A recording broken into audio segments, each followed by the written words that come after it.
Hi everyone, Friday, September 2nd, we are on the verge of Labor Day, but I am still feeling summer right now, so forgive my shirt. I'm not dressed up today, but I still got those summer vibes. I want to hold on to it for as long as possible because, hey, when the fall comes, we are all back to work in a big, big, big way. But it being a Friday, of course, we are going to do three things with Spyglass Lending, where we are going to go a little deeper in the mortgage industry with some interesting news into what's going on out there. Let's get started. Number one, and this was big news this particular week, Bank of America offering what I'm calling their 000 loan.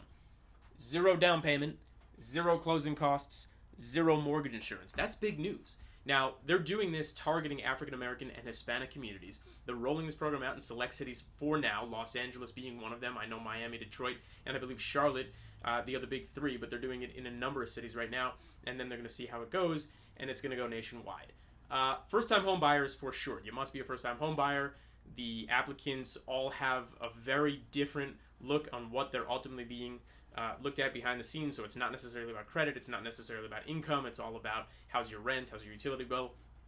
But a huge, amazing, incredible program. You got to assume that if it does work, even if it doesn't, other lenders are going to be following suit. It's really interesting to see what's going to happen, especially in the wholesale space. Again, this is one of the largest retail lenders in the country, Bank of America, who's now offering this program. Again, zero down payment.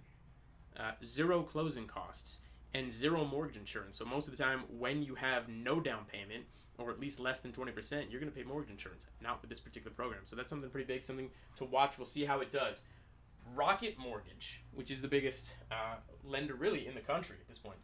This is their second round of elective buyouts. This is happening right now. What does that mean? Well, they're actually approaching their employees and saying, hey, can we buy you out? We need to contract yet another 10%. Consider that, it was Q2 of 2021 where they had over $1 billion in profit. Well, Q2 of 2022 looks a lot different, where it's a little bit more like $60 million in profit, and that's after slashing $300 million of overhead, including the first round of buyouts, which happened in April of this year for their employees. Now, there are a lot of other companies out there that are just like, goodbye, see ya, and they're doing it over Zoom. So let's give them a little bit of credit that they're actually going to their employees and giving them an opportunity to take an elective buyout before, unfortunately, they'll continue to have to slash. But what does that say about the industry? Well, it says we are still contracting. That is what's going on, and that's something to pay attention to. And that kind of brings us to our third point here.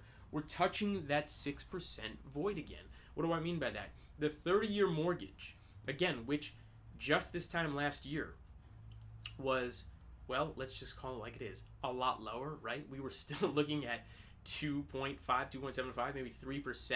And then all of a sudden, just the beginning part of this year, we had gone up to 4, 5. And all of a sudden, the beginning of June, we were at that 6%, that number that just made the world stop. Everybody was like, wow, we have really reached a point where we're over double what we used to be before. Let's put a pause on the housing market.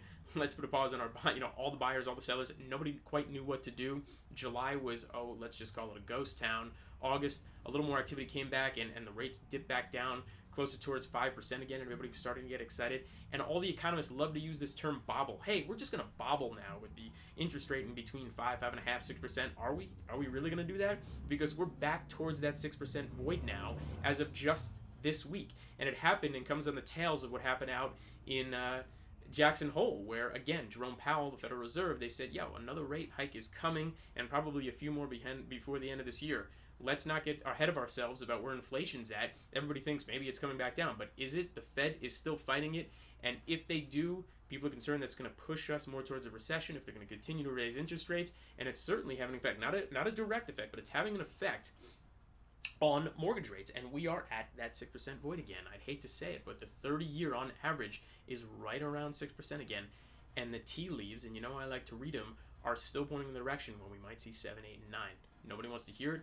Nobody necessarily wants to believe it, but I don't buy into this bobble term. It's a fun, exciting term that economists like to throw around now, but let's see where it lands. The reality is those same economists said that it was going to be more like 4% in 2023. Well, guess what? In 2022, we hit 6%, and it's only a matter of time before we might see rates a little bit higher than that.